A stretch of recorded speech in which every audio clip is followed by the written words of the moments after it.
Shefali Jeste. I'm also a pediatric neurologist. I'm from Los Angeles. Actually, my family is from Pune, so I do speak Marathi, but I don't speak medical Marathi, so I can definitely, if it's helpful, understand questions, but comfortable in English for the presentation. But I specialize in autism and developmental disabilities, and in that setting, I'm at a big autism center at UCLA, but I do take care of children with TSC, and we've done some research in autism and TSC, some of which we published and some of which is ongoing with a clinical trial right now. And so I thought what Darcy very nicely asked me to join him, and I was excited to come and meet all of you. So what I'll do is talk a little bit just about autism, again, just basics on how we diagnose it and management, and then tell you a little bit about what we know about autism and TSC and some of the work we're doing, and then we'll take questions.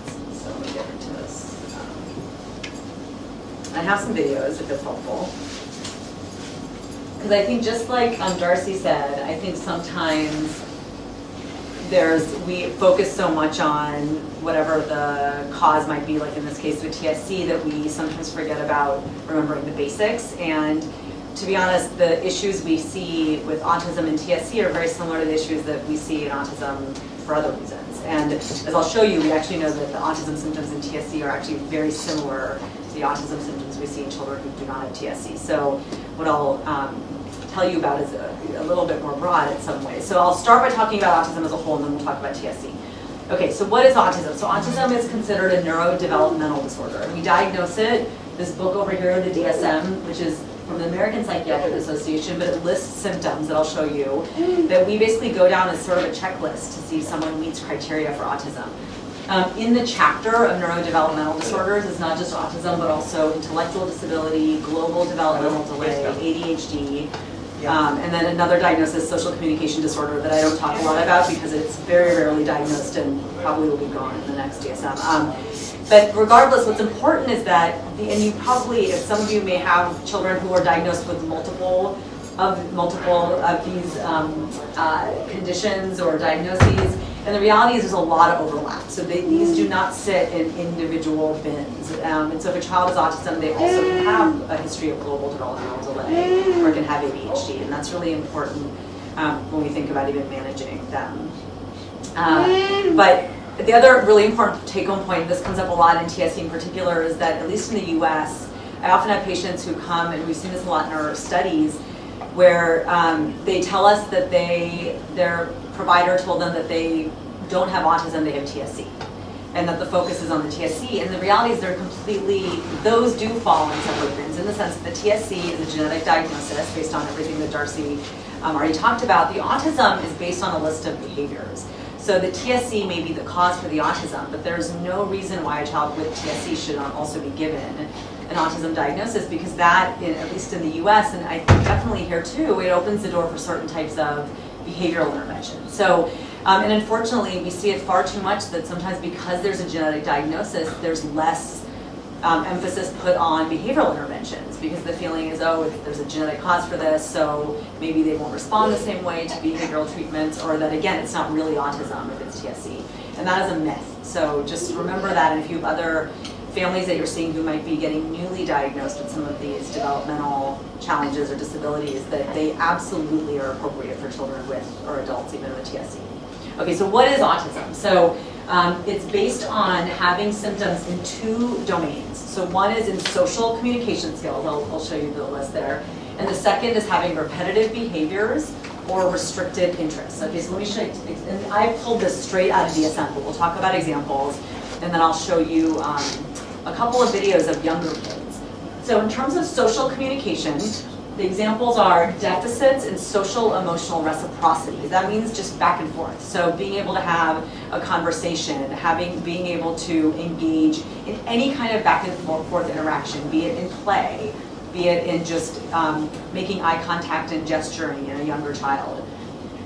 Deficits in nonverbal communication. So what is and I'll show you an example in a minute. Nonverbal communication is anything that you use to be able to communicate that doesn't require words. And we sometimes, I think, take it for granted that we do a lot of nonverbal communication, but just eye contact is a very good example of nonverbal communication. Social smiling, pointing at things in the environment, especially if you want to show someone something, showing people things. That's all, even expressions of the face to show emotion. Those are all nonverbal communication strategies. And those are things that children with autism often struggle with. And then the last is deficits in developing, maintaining, and understanding relationships. So that can be friendships, that can be relationships with even, so with peers, with teachers, or others, people in sort of more supervisory positions, in any capacity. But you can imagine that those earlier things, especially the nonverbal communication challenges, those things can actually get in the way of just the way relationships are actually developed or built. You'll notice that there's nothing here about language. There's nothing about how many words someone has or whether they can speak. The old DSM, which now I don't even talk about it anymore, but it was it came the DSM-5 came out in 2013. The old DSM had a triad for autism. It was language, social, and the repetitive behaviors. And those got merged because we appreciated that you can have lots of language and lots of words, but if you're not using them in a socially appropriate way, for instance, if you're scripting a lot, repeating lines from songs or movies or TV shows, or being very repetitive in the things you talk about and not using language to really communicate with someone, then that can be a problem, and that can get in the way of social interaction. And so just having a high vocabulary does not necessarily mean that you don't have autism. And so because of that, the language got taken out of the DSM, and it's really about nonverbal communication. Okay, so the second category is repetitive behaviors, restricted interests. And those are the four items in that grouping. So the first is stereotyped or repetitive movements, stereotyped or repetitive motor movements, use of objects, or speech. So examples include children who play with toys the same way over and over again. The classic example being spinning wheels on a car, or any other repetitive interaction with objects. Repetitive speech is a part of this too. So I have patients who just will again script lines from a story that they like, or a movie that they love, or a TV show. They'll sing the songs of the credits of a TV show over and over again. That falls in that second category. The second is inflexibility, so insistence on sameness, meaning being so much in need of having things be the same that when they actually get broken, when routines get broken, it's actually very, very upsetting and troubling for a child. So this is one where I'm always, and this is true for everything in the DSM actually, is that everyone has little elements of this. We all like routine, right? Little kids love routines especially, and Darcy even talked about the bedtime routine. I mean, you need those routines for children to thrive, and we need routines to thrive. The issue becomes when it becomes functionally impairing. And that's what I always emphasize to parents. Having traits is okay, we all have them, but if it gets in the way of your ability to function. And so in children with autism, if their routine gets broken for some reason, and again, I'm giving just general examples here, then it's incredibly taxing on the child or the family. Like, they can't function if that happens. If they decide to go a different route to school, all of a sudden there's a big, tantrum or a meltdown, and they can't even get to school because of that. That's the extreme that we're talking about here. Highly restricted fixed interests, so certain items or objects or characters or things that they might just want to focus on. I have patients who are very focused on certain video games, for instance, right now, and there's certain video games that are very popular in America, and that's all they want to talk about, and they can't, if we start talking about one thing, they'll always steer back to the video game. And then the last one was actually added in this new DSM, which is sensory issues. So hyper or hyporeactivity to sensory input. So we find that children with autism often are either they seem under-responsive to their sensory environment. So parents will say that I'm worried my child's going to get hurt because they don't even seem like they're feeling pain, or they'll just run into things and they don't really seem like they're feeling. Or the other extreme, which is more common, which is hypersensitivity. So really being unable to tolerate loud sounds or certain textures of food to the point that they won't eat certain foods because they don't like the texture, or they can't be in public places because the sound is so loud that it's very troubling for them. So those are the symptoms in autism. You have to have all of the ones in the social communication and 3 of the 4 in the other category to meet criteria. And then we talk about the level of severity, if you will, based on their language ability and the need for support. So how independent is the child or the adult based on these symptoms? So again, This is a behavioral diagnosis based on these symptoms. So you might ask, well, how do we diagnose this? And really the important thing here is that we diagnose it based on talking with a parent or a caregiver and by directly engaging with the child. You need to have both. The way the diagnoses are made definitely depends on the center and the place that you are. There are some physicians who feel very comfortable making diagnosis pretty quickly and some who need more time. I would say that if you're ever in a position where you're given a diagnosis in 10 minutes, it's a problem, because just because TSC is there does not mean that it's automatically autism. So I think it's really important to undergo an evaluation. Now those evaluations are not always available at the level of depth that they are. Some sites are just going to have more availability than others, but at least a good interview with the parent and a good solid time with the child interacting with them, you can learn a lot, and usually it's enough to actually make this diagnosis. You don't need, in the US our center does this. We have, our center has MDs who see patients, but then we also have a whole psychology clinic where they do 3 days worth of assessments to make really comprehensive diagnoses. And it's wonderful, you get a lot of detail, but I always say you don't need that level just to make an autism diagnosis usually. Importantly, there's no minimum age at which we can make a diagnosis, but what we know in a lot of studies that have looked at babies who are at risk for autism and followed them through the time that they get a diagnosis is that the diagnosis is not really reliable before age 2. So there are kids who might meet at 2 who don't meet at age 3, either because maybe they were very mild and they got intervention, or for other reasons. So we usually consider the diagnosis stable at 3, but we can certainly start thinking about it earlier.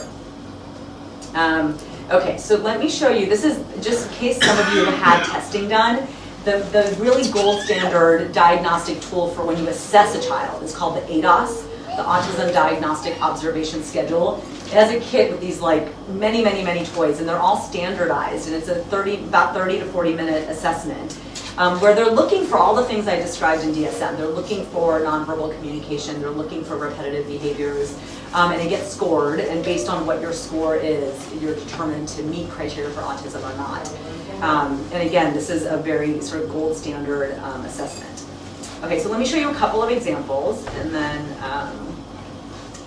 okay, so this is, I just want to show you this issue of nonverbal communication, because it can be subtle, but then when you see it enough, and you see enough children who don't have it, it becomes much more clear. But I think as parents, often we're not as, actually, I take that back. I think that as providers, we're often not as clear about it, especially early on. I think parents are very attuned to it, and I actually find, unfortunately, more often than not, by the time I see a child, the parent has said, I've been worried for a long time, and everyone kept saying to me, even with TSC, like, oh, they have TSC, they might be delayed, let's just wait, we don't need to make a diagnosis right now, I think it's okay. When in fact, some of these things I'll show you are really evident, and so we need to be aware of them. So this is an example of a nonverbal communication strategy called joint attention, which really just refers to anytime 2 people engage together in something in the environment. So the classic example is, I'm speaking with you and I say, hey, look over there at something interesting in the, out in the distance, and I point, and you look at me, and then you look at my point. And that seems like a simple thing, but it's really, imagine how important that is for children to learn. Like when their parent says to them, oh, look at the dog, and they hear the word dog, they look at the point and look at the dog, they learn that that's what that word means. And so that basic joint attention skill is very, very important. So this is a...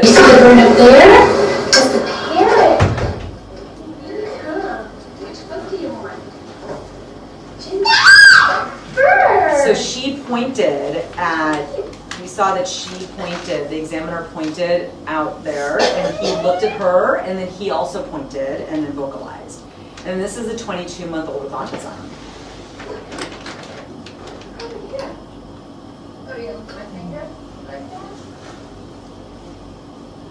Look, see the duck? So do you see the difference? So he's engaging with her, but he's engaging with her finger as if it's an object, kind of, right? And so he's not following her point, because there's no understanding even that that point is meant to refer him to something in the environment. And so you can imagine how that early on affects the way children learn. Okay, so this is an example, this is actually from the ADOS. There's this little toy in there, it's like a pop-up toy that the kids love, and I think they partly have it in there because children who tend to be more perseverative do get a little bit stuck on the toy. So this is a, yeah, so this is a typically developing 3.5-year-old. Her dad is loud. That's hurt my ears. It hurt her ears. Just look at his facial expression. It is loud. So he's popping it, he's looking at her, he's referencing her, right, with his eye contact. Quick though. So he's kind of stuck on the toy, but he's constantly referencing while he's, and now he's looking at his mom.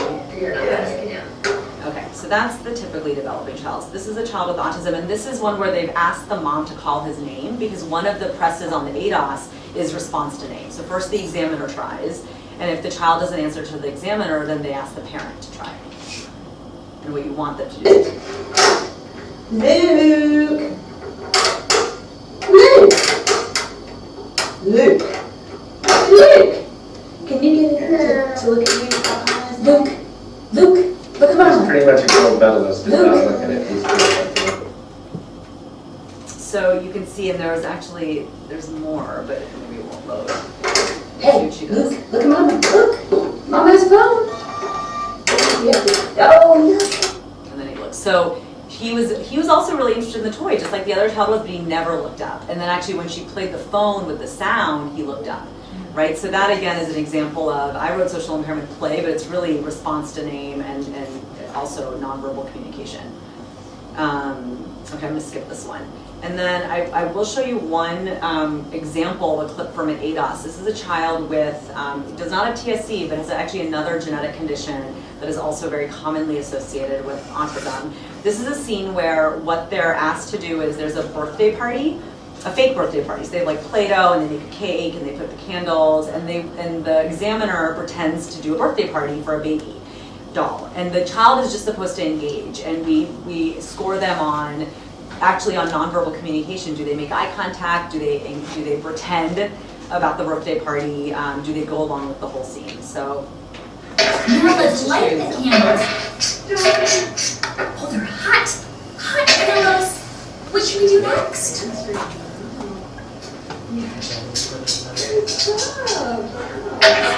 you see, he's never looks at her, right? So he's very focused on the candles. Happy birthday to you. Happy birthday, dear baby. Happy birthday to you. No problem. So he looked up at her. Yeah, what did the baby do now? The baby wants to look Oh yeah, baby needs to blow out our candles too.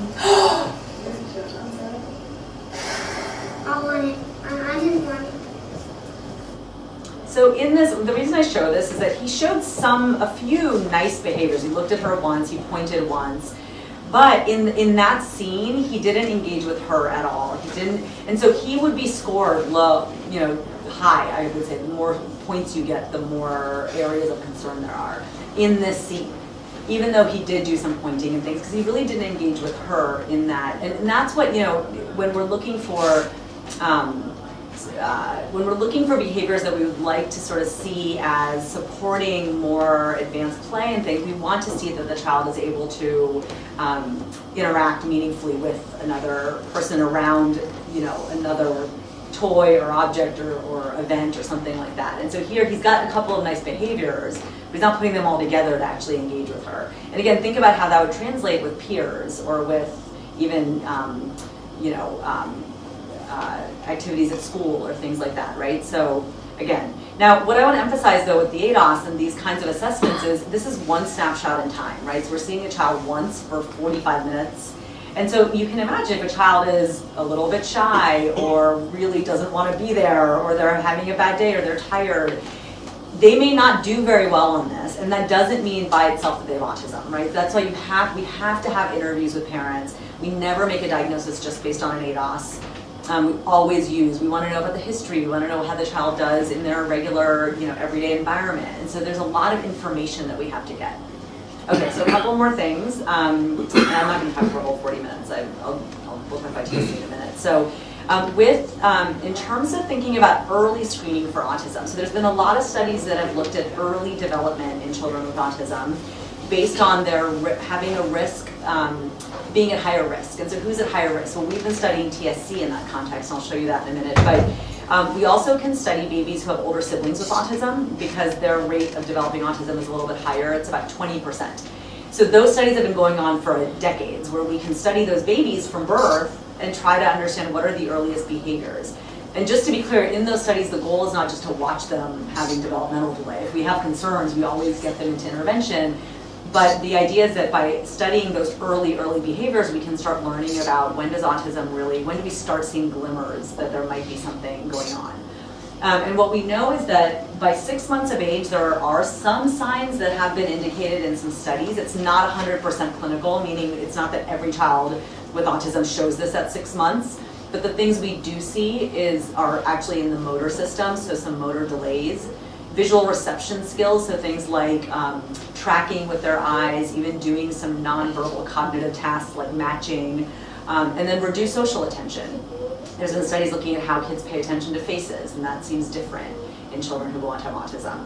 By 12 to 18 months, there's very robust behavioral signs that we know predict autism.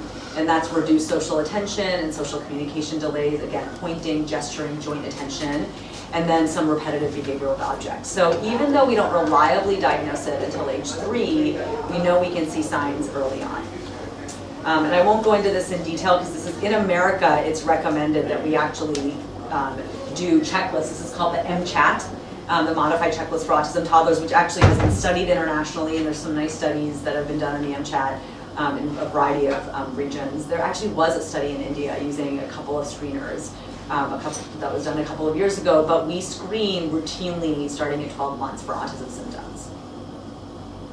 Okay, so I won't go a lot into treatments for autism, but I just want to make a couple of really important points, which is that when we think about treating autism as a whole, we can think about treating the cause if we know it. And of course, in the case of TSC, there is a lot of excitement about the possibility for mTOR inhibitors down the road that might be able to even prevent or mitigate, meaning reduce some of the symptoms or signs of autism. Right now in autism, where we are is that we largely have medication to treat what we call the comorbidities, so things like insomnia, as Darcy talked about, anxiety, ADHD, irritability.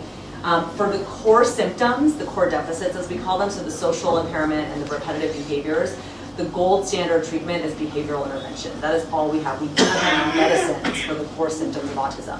There's been tons of clinical trials for everything you can imagine under the sun, but nothing has been shown to actually change the core symptoms from a medication standpoint. And so with behavioral intervention, I think it's important just to have a sense of what these different therapies are. Again, here, and I had a colleague here today that we did a symposium on autism at this conference today, and she's a developmental pediatrician here in Mumbai, and she, they actually do have access to many of these same interventions that have been developed in the US.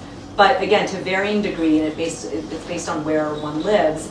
But I do want to just emphasize that there's not just one behavioral intervention for autism. There's lots of different ones that are out there, and I like to think about them as ranging from being ones that are really led by the adult. The therapist is giving the structure and teaching the child very specific things, versus ones that are more child-led and they're more play-based. So they're led by the child's the one playing, and then the adult is sort of taking their cues and maybe helping guide them. And the choice of the therapies really depends, again, unfortunately, on what's available, less so on what we think is best for the child. But the reality is there's probably certain therapies that are better than others for certain kinds of children. And I won't show you all these videos for the intervention strategies. If you want to see them, I can share them later. But discrete trial is the really classic one that we think of when we think of this term ABA. So ABA is this umbrella term, applied behavior analysis, which is just any therapy that tries to change behavior. So all those ones that I showed you here essentially fall under the ABA umbrella. Floor time's the only one that maybe not so much, but the other ones definitely do. Discrete trial is one where it's very repetitive. The person is trying to teach the child a specific skill. Actually, I'll show you this one just to make one point. Look. Look. Touch grapes. Good boy, touching grapes then. Very nice. So he's nonverbal, and she's teaching him her cognitive skills. She's teaching him how to read. Look. Touch pretzel. Beautiful. High Every time he gets one five. right, Good boy. he he gets a reinforcement. In this case, it's a high five. In some case, and the parent will help work with a therapist on figuring out what the positive reinforcement is.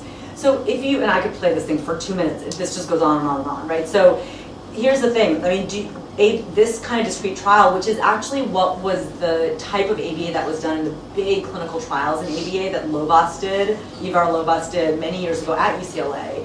And it was what led to, he showed that basically children with autism who got 40 hours a week of this discrete trial had better short-term outcomes, meaning their cognition was better, their social skills were better, or sorry, their cognition and their language was better than children who didn't receive that therapy. But you can see this and think, how is this really helping a child socially, right? And the answer is, it's not. And so this type of ABA discrete trial, which is the most common type available, is great for teaching specific cognitive skills and adaptive skills. It's great for things like toilet training and other kinds of behaviors, problem behaviors. It's not great for teaching children how to just interact with others naturally. And so I often see patients in clinic and the parents have their children in like 40 hours a week of ABA, meaning discrete trial. And they say, oh yeah, he's very good at, he can read, he can do all kinds of things, but we go to the park and he still does not know how to interact with other children. And you know, I say, let's cut down on the 40 hours and we'll have a therapist work with him on play, with some of those more play-based interventions. And so I think that's just important to think about when we're thinking about the kinds of interventions. Okay, so I'm not going to go into the meds, and Darcy talked about insomnia. The one thing about insomnia I want to just mention is there's a toolkit that Autism Speaks developed called for insomnia. And actually the Autism Speaks website has toolkits for so many different aspects of autism. There's one on transitioning to adulthood, and they're not, some of them are more US centric, but many of them are not. Like this one is, the insomnia one is not at all. And it's excellent. It goes through some basic, like Darcy talked about, the behavioral strategies around improving the bedtime routine. They have like visual schedules you can give kids about what the routine needs to be to get to bed, that kind of thing. Okay, I don't want to talk about meds. Okay, so now let's talk about TSC quickly, because I don't want to talk for the whole 45. Is you guys, I know, did the TAN checklist, which is great. Actually, Petrus DeVries was at this meeting but left yesterday. So I asked him to give me his famous umbrella slide. So here it is, because he showed, I love this slide.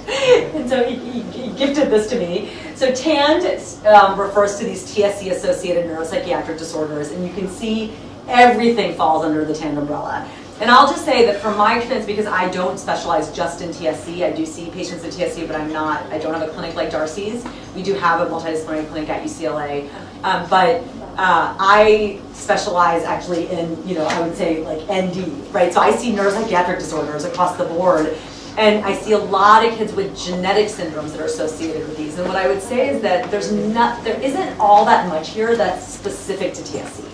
But what's really important to know, and this is actually says a lot about the TSC research community, is that they have been very proactive about being clear that the neuropsychiatric disorders in TSC are common and they're an issue, and they often cause more challenges than even the seizures do, or at least as much of the challenge. And so we need to pay attention to them. We can't ignore them and just focus on the seizures, which is often the case in these in genetic syndromes. We know a genetic diagnosis and seizures are a big part of them, and then we just focus on those sort of more, quote, medical aspects, and the whole neurodevelopmental neuropsychiatric piece gets forgotten. And I think in TSC, the group has done a very good job of making sure that this is in the forefront. So that's really the take-home point here. But we became interested actually in autism, and I became interested in autism and TSC many years ago when I was still at Boston Children's Hospital, because two things. One is that there were studies that were just sort of showing that when you just took a group of kids with TSC and you looked at the rate of the diagnosis of autism, it was high. I mean, it was ranging from 25 to 60%. And so that's a very high rate, much more high than what we see in other genetic syndromes even. But the other really important piece is that, we diagnose TSC at birth often, not always, but many of these children are diagnosed really, really early. And so we thought, wow, maybe we can think about designing some studies where we can look at the earliest developmental signs of autism in TSC, just like we've been doing in other populations. And so that's why we did this study. And actually this is very similar to the TASRM study that Darcy helps to run, and that's that their study is 5 sites, I think 5 sites. This study was 2 sites, Boston and UCLA. And what we did was we recruited babies as early as we could. The bulk of them came in at 9 months, and we just followed them developmentally. We also did look at EEG and some biomarkers that I won't talk about here, but we asked essentially, what does early development look like, and can we predict the development of autism based on early signs? And then can that help to guide our recommendations for intervention, which is the next phase. And again, anytime we saw red flags, these children the parents got feedback, we got them into intervention, so we were not trying to watch developmental delay unfold. And so this work has been published in a few different times in a couple of different journals, neurology being the main one. But what we found in that study, 40 babies with TSC, they almost all had seizures, they all had tutors, so this is a very representative sample. And what we found, this didn't project very well, is that by 36 months, 18 of the 40 had a diagnosis, did not have autism, and 22 did meet criteria for autism. So that's about 55%. So that rate, as we watched it prospectively, was very similar to what had been described, as we would say, cross-sectionally, so looking at a population base. So we asked a couple of questions. So we asked the question about predictors, which I'll show you in a minute, but we also wanted to know, okay, so we have these children with TSC and autism, is it really autism? And I say that now, I can say this several years later, that it almost seems like an odd question to ask. I just told you that autism can happen, in all of these different conditions. But there was a part of me that was a little bit skeptical. I wondered, is this really autism, or are these children developmentally delayed and we're just calling it autism because we're not doing our due diligence with diagnosing it properly? So what we were able to do at UCLA, because we have a huge autism center, is we actually compared our TSC group to a huge group of toddlers, age-matched and age-matched to TSC, who did not have TSC but had autism. So they'd confirmed autism but not TSC. And they actually were confirmed to not have any other genetic syndromes. Okay, so I'll show you those data. So and the important thing to note here is that the kids with TSC who had autism, and those are the kids in purple, this is their cognitive score. So they definitely were more developmentally delayed. This is really a developmental scale called the Mullen. It's not really an IQ measure because these are little ones. We're looking at the overall development. Our children with TSC were more developmentally delayed than even the children with autism who did not have TSC. And note that the children with autism were more delayed than the children with TSC without autism. So we're finding that early on that children with autism also have developmental delay, that they kind of are hanging together in TSC. This is just to show you that the epilepsy characteristics in the autism and no autism group were not significantly different, although there were trends, and this was a small-ish sample, and as Darcy said, absolutely that more severe seizures, earlier seizures do seem to be associated with more significant developmental challenges. But in this study, we did not find a difference in whether they had spasms, number of medications, age of onset, but there were trends towards the ASD group being a little more affected with seizures. Okay, so here was the important finding. So what we did was that ADOS that I described, we did the ADOS, and the ADOS has like scores for a bunch of different items. You don't have to be able to read this, but it's items around social communication, like eye contact, social responsiveness, shared enjoyment, and again, this is published a couple years ago, as well as some of the repetitive behaviors. And what we did with a good statistician is we looked at every item, how did the TSC group compare to the non-TSC autism group? And then how did they compare to the typically developing group? And what we found was really remarkable. So our children with autism and TSC, which is in purple, looked exactly like the children without TSC and autism, right? So non-TSC autism and TSC autism looked exactly the same on this measure. So again, this does not mean that TSC kids don't have other challenges, but it showed that this diagnostic tool actually was picking up on the same things in TSC, and it really goes to show that these children have autism. And I think that's really important when we message this to providers when we're really trying to be aggressive about services and we're getting back, oh, but it's TSC, it's not autism, right? We can say, no, it is autism. If they're meeting criteria for autism, this is it, and they should get the services that children with autism get. But what also was really striking was our children without autism and TSC, okay, that's in the green, actually had, so their skills on the ADOS look just like the typically developing kids do. So there's a big difference here in the social skills in these two groups, which is important because it suggests, it doesn't mean that all children with TSC may have some level of autism. It's that if they have an autism diagnosis, they definitely have challenges, and if they don't, they may have some really nice strengths in those areas. And why those groups are so different, we're not entirely sure. It probably has to do with complex genetics and other things, and maybe even epilepsy features that we didn't pick up. But again, I think that's just an important thing. In terms of predictors, what we found was that the children with autism had, this is just their overall developmental score. Essentially, they had more developmental delays. They were lower than the children without autism. And they showed this decline in their development over the 12 to 36 months. This does not mean that they were losing skills. It means that they were failing to keep up with typical development at a kind of a faster rate.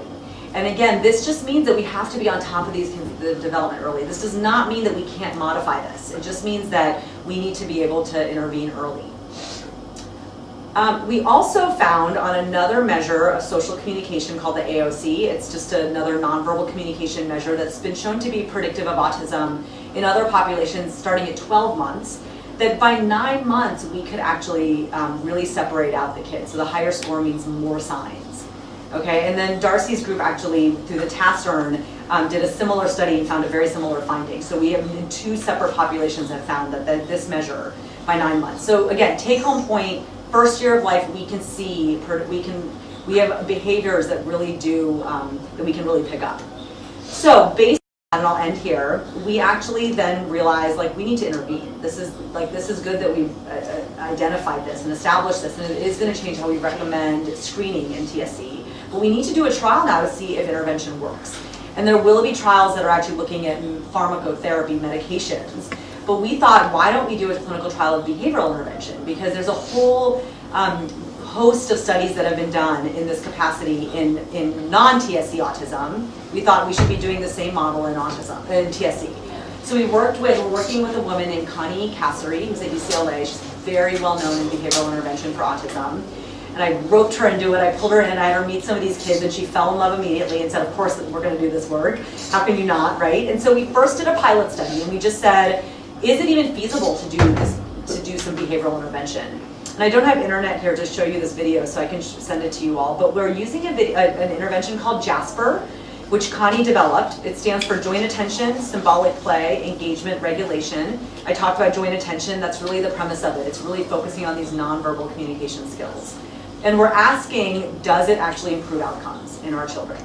So we first did the pilot study. We just submitted this paper actually 2 days ago.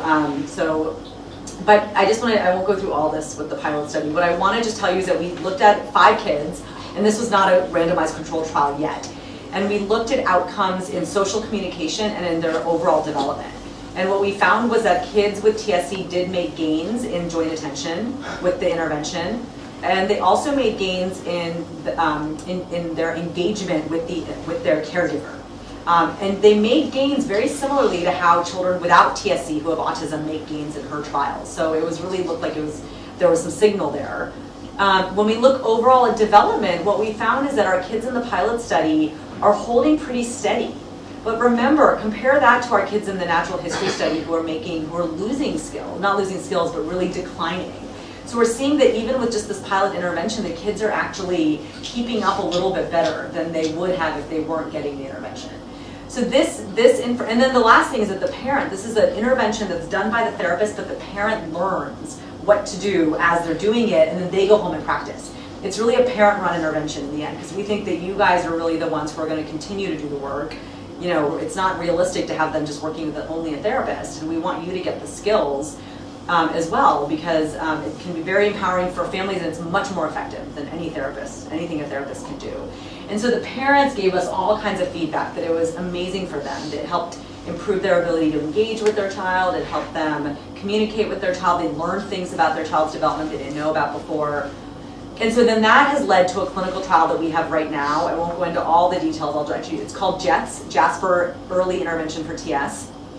And the trial design, I'll end with this, I'll just show you, is that we actually it's a real randomized controlled trial. So the children, it's 12 to 36-month-olds with TSC. The only exclusion is they can't have planned epilepsy surgery during the trial, just because it just throws off the schedule, honestly, more than anything else. But we have kids who have gotten epilepsy surgery.